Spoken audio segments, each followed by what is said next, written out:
dreams within reach. It's time to rise. Body, soul, and mind, open your eyes. Climbing higher, step by step. Real talk, no regrets get set. One step, one love, we rise.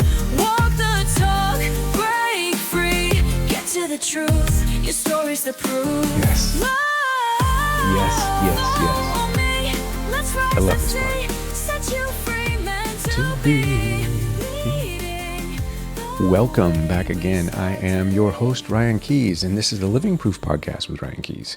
And today's episode is going to be a little bit unorthodox. I might step on some toes. I might make you feel uncomfortable in some kind of ways. And I'm going to go against the grain here because I'm going through something and I'm going to explain that. But today, we're talking about healing without shame, overcoming your struggles without becoming them. You know, for years, God, almost a decades, wow. I've taught personal transformation, faith, and this positive mindset. I was a law of attraction person. I've been a Christian believer for a long time. I've moved back and forth between my faith and my beliefs and different things. I've worked with thousands of people. You can look in my YouTube. I've got videos that have been watched 400,000 or 500,000 times. So I thought I had made it. I thought I had manifested a beautiful life and was creating, moving to Europe and other things and being able to live abroad. And then life handed me an unexpected challenge. It's one that I never would have asked for. But even though I'm not battling, I'm moving through it. Let me correct my own self. I don't want to cherry pick my language and I don't want to police my dialogue, but battling is such a controversial word and has such a negative overtone. So, Ryan, you're moving through it, right? So, one thing that is deep in my understanding on everything that I've been teaching is this neurological challenge, this Parkinson's / dystonia, and whatever else they want to jot down about the condition when I go to the neurologist. It has been a humbling experience, a very humbling experience.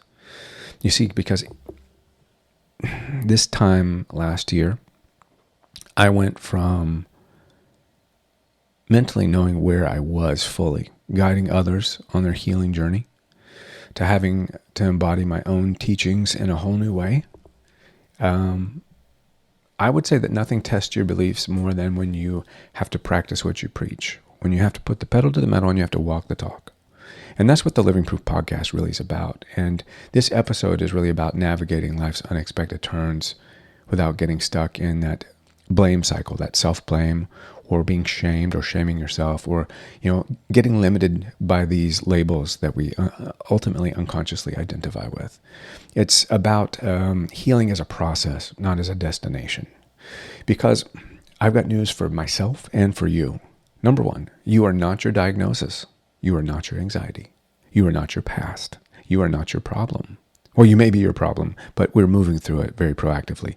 We're going to use common sense to cut out a lot of wasted time, trim the fat, move forward, and enact as quickly as possible a healing modality, a healing mindset.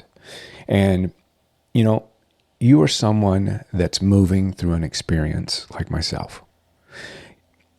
As you move through it, the key is not to become it, right? So in this episode, we're going to talk about honoring your healing without making the struggle your identity. The truth about manifestor's guilt, because that is a huge topic that needs to have the lid blown off from both religious and the new age groups coming in at all sides, invoking shame because of what you're going through, how you're operating, right?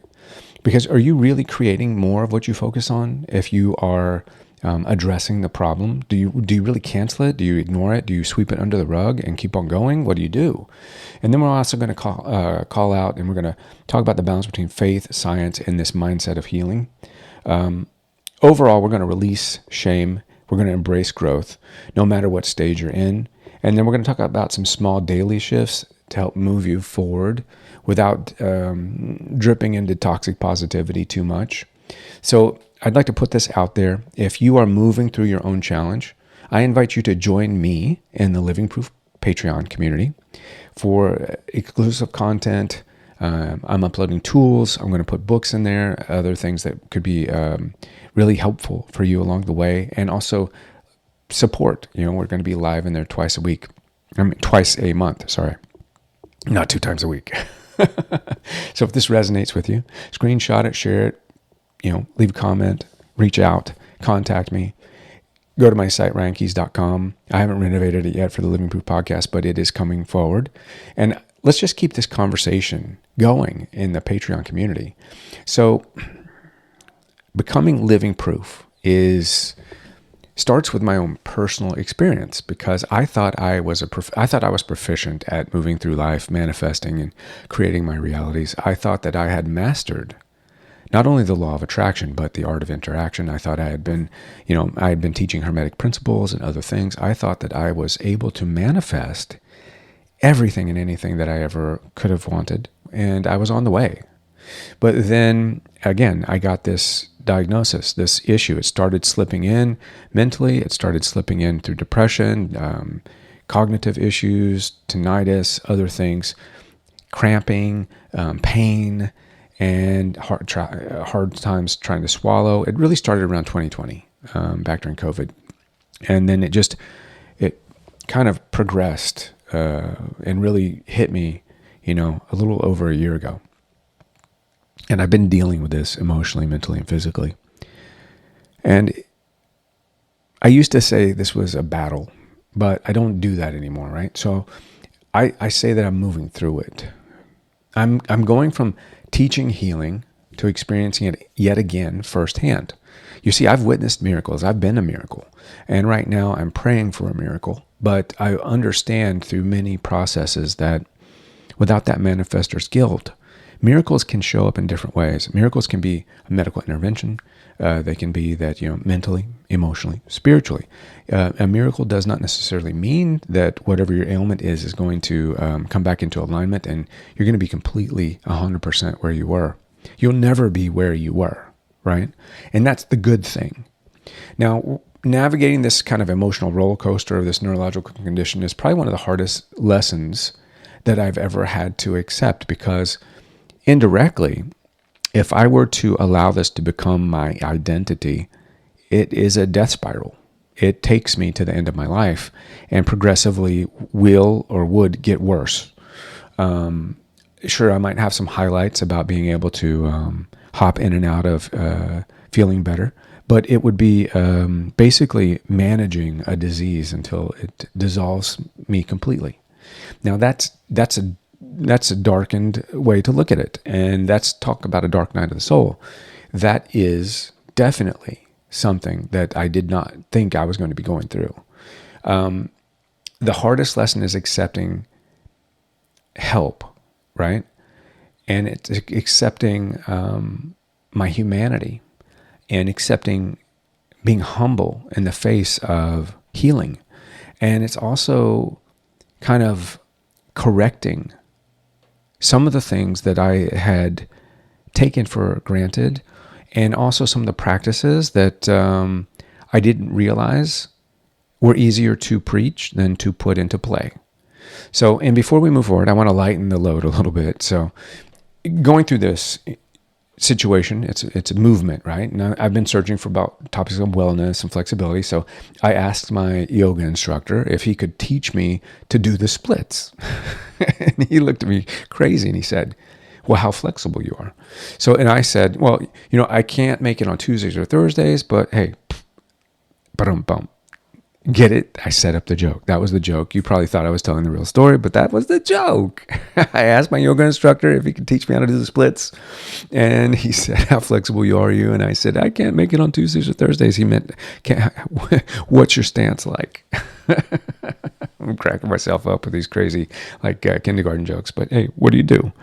So I think it's important as we go through this, we look at experiencing something versus identifying with that challenge. And again, we are on the fringe of manifestor's guilt, right? Because that is something that is very, very prevalent in the spiritual community, in this lock, stock, two smoke and barrel law of attraction kind of lifestyle. This Esther Hicks lifestyle. There is a definite dead end when it comes to what do I do with the feelings? What do I do with the fear? What do I do with these pre-programmed responses my body has when I feel threatened? So you're having an experience, right? You are not the experience. So for instance, I myself would say in this kind of situation, not identifying with my challenge, I have anxiety versus I'm an anxious person. I would say I'm experiencing a health challenge versus I am broken, right? I don't ever want to adopt something with that I am powerful phrase and put it on me as a billboard. I don't want to put that on me as a namesake, as a title, right? I am not Parkinson's. I'm experiencing the symptoms and the condition of Parkinson's while I'm dealing with it, but it's not me. It's not my identity, right? And then I wanted to say that your life is always speaking to you. The question is, are you listening? Right?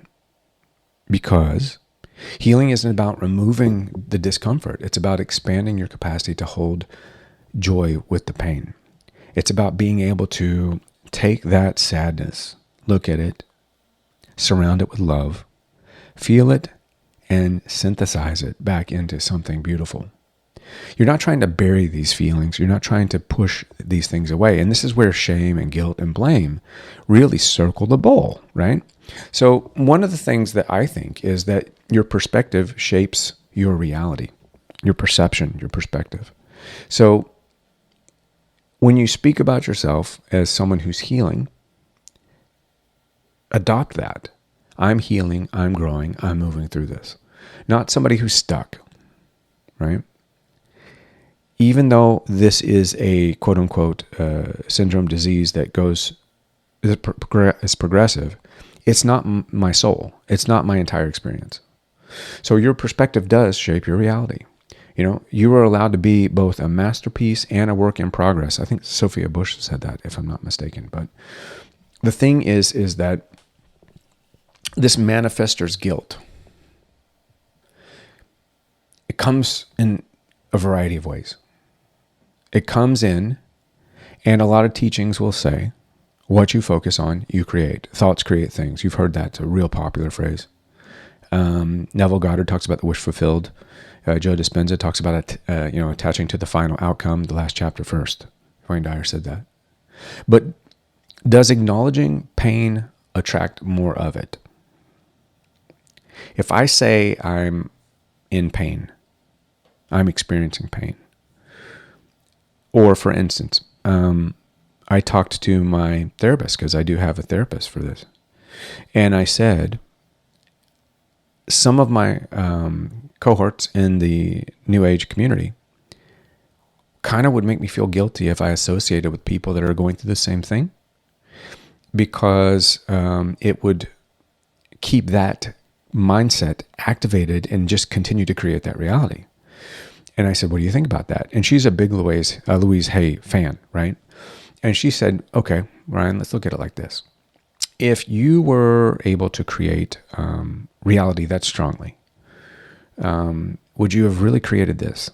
And if you knew that, would you not manifest your way out of it, unless there's something to learn from it? So obviously, you're wanting to learn through this. This is a transition. This is a time for change. You're moving from one aspect of your life to another, and this is the modality that your soul chose to enact. And she said, and then so, for instance, if you were to join a Parkinson's group, maybe they're hikers, maybe they're Parkinson's kickboxers. I don't know. Probably, it'd be a little tough to kick too much, but maybe they're Parkinson's painters and they paint squiggly lines. But if you join that, is there a chance that even though everybody's going through the same thing, that there's a positivity developed through the struggle, and that you might learn something from somebody? They might open your eyes as to something. And I was like, yeah, there totally is. So there's this, it goes back to, again, that Sophia Bush quote, you are allowed to be both a masterpiece and a work in progress, right? So if what you focus on, you create. Focus is an interesting conundrum. What I don't focus on that I'm still feeling, I'm faking. If I don't answer those feelings, if I don't meet those feelings with truth and honesty and compassion and grace and get through them, learn how to transmute those feelings like alchemy. If I don't learn to do something with them other than sweep them under the rug, ignore them, or fake it till I make it, or move forward to that wish fulfilled, it has to be authentic. It has to be a legitimate shift. I have to be able to truly see and feel myself on the other side of, say, Saturday or next Tuesday or 6 months from now or a year from now. I have to really, truly be able to connect with that person. And if I'm not connecting with the person I am now as well, can I really connect with a vision of myself in the future if I'm ignoring something about myself? Because then there is this this falsity that appears. So it's a fine line to deal with the current awareness and not allow it to become an obsession, because you're breaking the shame cycle, right? It's okay to not acknowledge the reality, but then you want to heal through acceptance, not avoidance. You don't have to fake positivity, but you want to take that negativity, you want to take that knowledge of whatever you're going through, and you want to love it. You want to convert it. You don't want to worship it. You don't want to walk with it down the road, but you want to say, hey, you know what? Yes, I'm experiencing more pain than I ever had before. I'm experiencing more frustration than I've ever had before. Why? And is this true? Right? I want to stop it. I want to question it, and then I want to reshape it.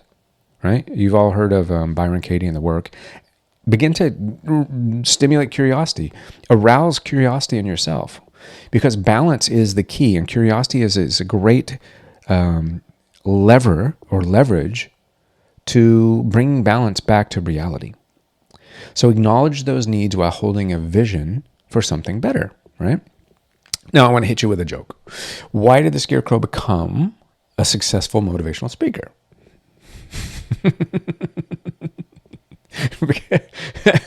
Because he was outstanding in his field. Because he was outstanding in his field. I'm so foolish. Oh my God, that's so bad. But I couldn't help myself, right? I'm reframing it. Basically, that's a joke. I'm taking the Scarecrow that's standing doing nothing in the field because I'm reframing his success as he's outstanding. Okay, so reframing, right?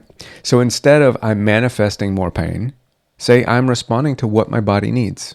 And if you say, if I think about my diagnosis, I'll stay stuck. Say, I can be aware and still believe in healing. Yes, I'm aware that what I'm going through is Parkinson's, is dystonia, is, God forbid, Hutchinson's.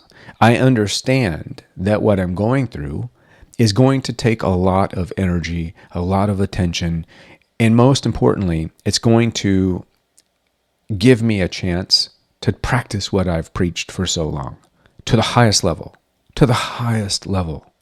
right? So you're not failing at manifestation because you're struggling. Healing in who you are, it's about trust. It's not about control.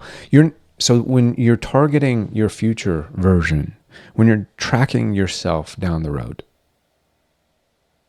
you're not trying to control your outcome. Number one, because I believe in God, I believe in the universe. I believe that God is bigger than I could imagine, right?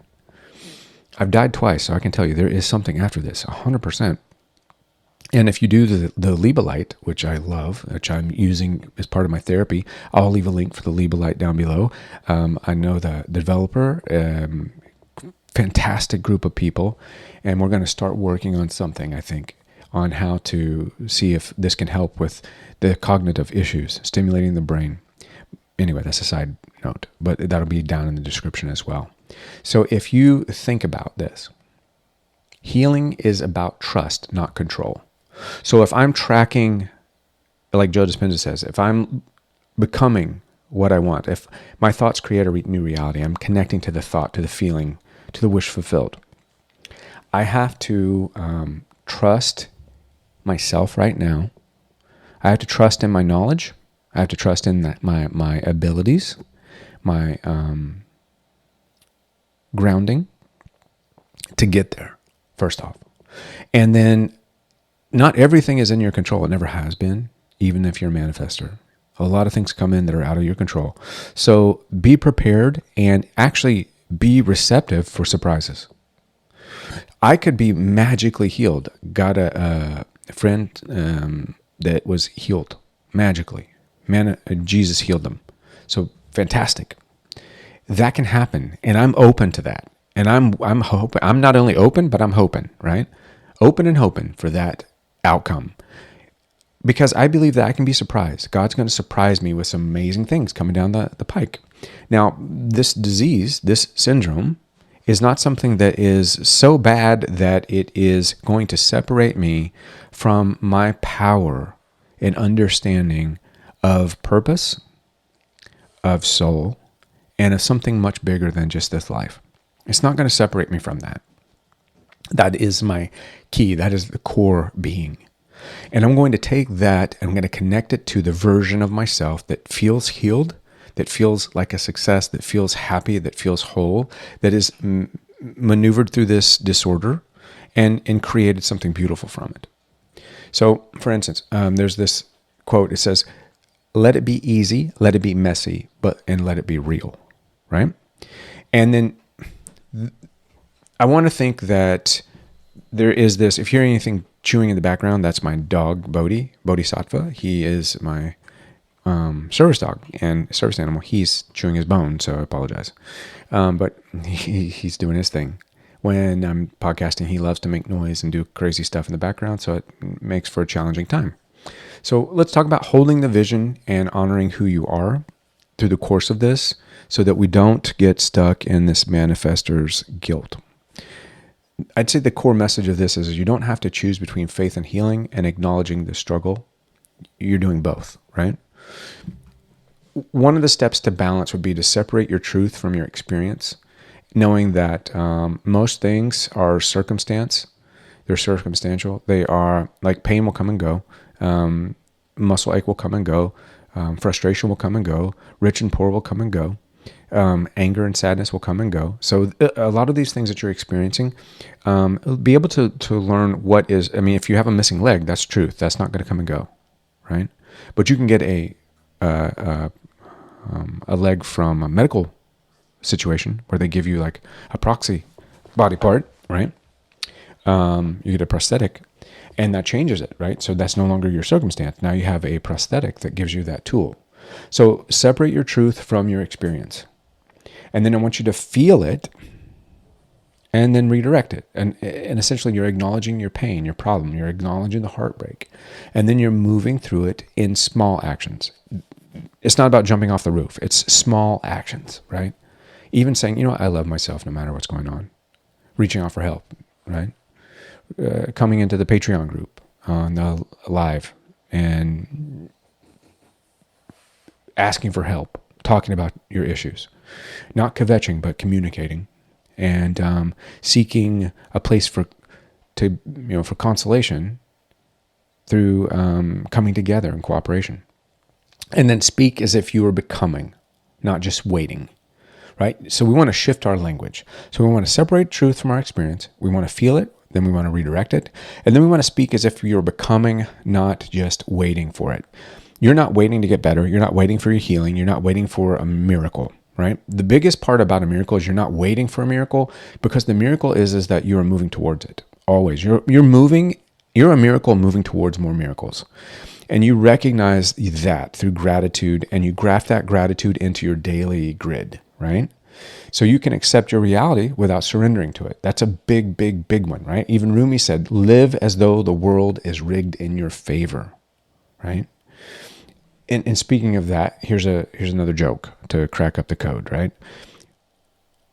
What do you order at a spiritual hot dog stand? I'll give you one more. Chuck, we'll take that for no. What do you order at a spiritual hot dog stand? One with everything.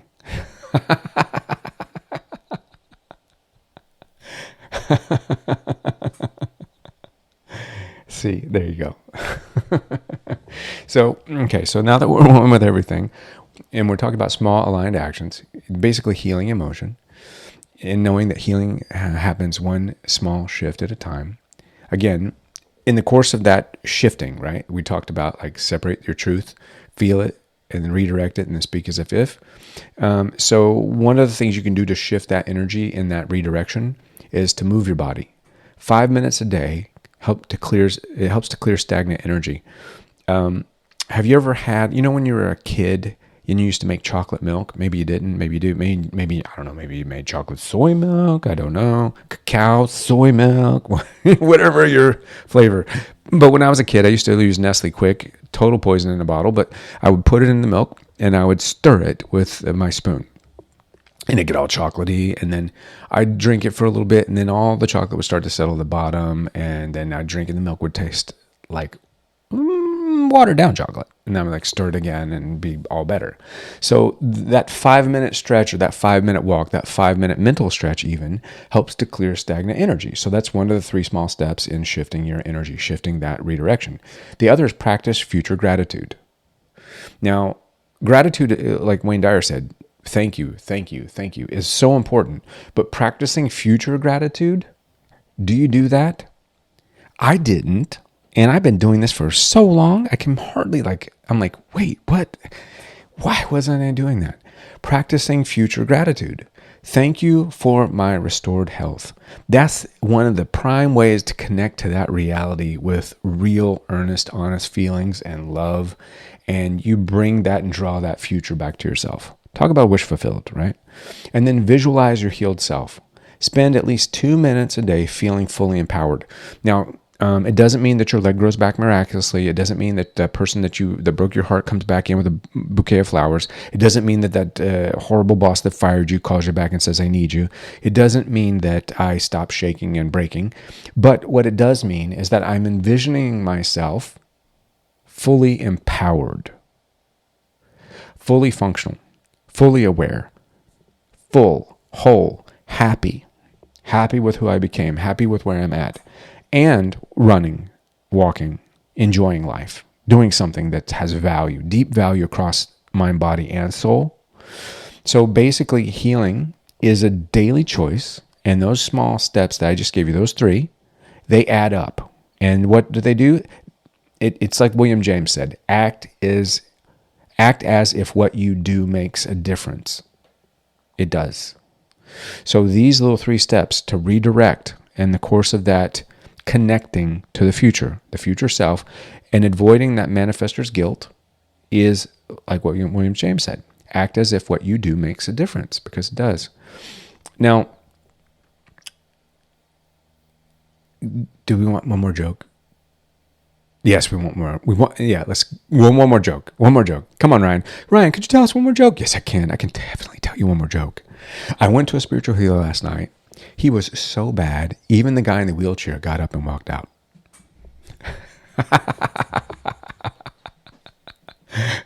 Rewind that if you didn't get it. Okay, so the final takeaway, my closing thoughts on this, manifestor's guilt. Oh gosh, it's just such a heavy thing. I never even imagined that I would be going through that. But healing isn't about perfection. It's about showing up daily. It's about small steps. You don't have to be fully healed to be worthy. You don't have to think positive 24/7 to get better, right? That's also something. And you don't have to be anyone's success story to deserve love and support. You are enough right here, right now. And what I would love to do right now is, unless you're driving, is I would like for you and me to sit here for a solid 7 seconds at least. Take a deep breath in and hold it and exhale. And do it one more time and visualize your healthiest, happiest self. And hold it, really feel it. and then exhale. And as soon as you did that, that version of you exists. And I'd like you to remind yourself of that. So open your eyes if you had them closed and just kind of carry this energy forward. This is just a quick little snippet of moving into that. So keep in mind, so your next steps from here, if you need it, go to the link below, join the Living Proof Patreon community. There's multiple tiers. Wherever you want to belong is up to you. Everybody gets the same benefit, whether it's from $5 to $55. It is one and done. It's up to you what you want to donate to this cause, to this community as I bring forward this message. And then share this. Get the biggest takeaway, share it on your social media. Tag me, please, if you can, so I can give you a shout out and say thank you. Leave a comment down below, subscribe, like, and leave a review. Subscribe, share, and just plant that seed. Send a message to the universe. I agree with Ryan. I don't want manifestor's guilt. I'm going through something. I've helped a lot of people, but now I had to pull back a little bit. I'm not canceling people. I'm not abandoning people, but I had to pull back and I got to work on myself a little bit, just like Ryan's doing. But I'm working on enhancing my flow, balancing my personal story, taking those steps, and I'm going to incorporate a couple of jokes. Right? So in that case, I'm sending you a lot of love, and we're going to close out with a song, and I will see you all shortly. Once again, this is me, Ryan Keys, your host for the Living Proof podcast, and we may even be coming out with Living Proof product reviews. Products that have helped me or that could help you in different areas, especially if you're dealing with disabilities. I don't know, I'm tossing that around in my head. I keep having dreams of that, right? And if you need anything, you know where to find me. I do work with individuals. Not as many, not as much, so it's fewer. And then I'm developing and I'm writing my 5-minute miracle. It's not about manifesting a miracle that's specific. It's about becoming a miracle by 5 minutes a day, moving forward for 30 days. So peace, light, and love. I'll see you all soon. And have a beautiful evening, afternoon, wherever you are in the world. Once again, this is Ryan Keys with the Living Proof podcast, and I will see you beautiful people later. Dreams within reach, it's time to rise. Body, soul, and mind, open your eyes. Climbing higher, step by step. Real talk, no regrets get set. One step, one love, we rise. Walk the talk, break free. Get to the truth, your story's the proof. Love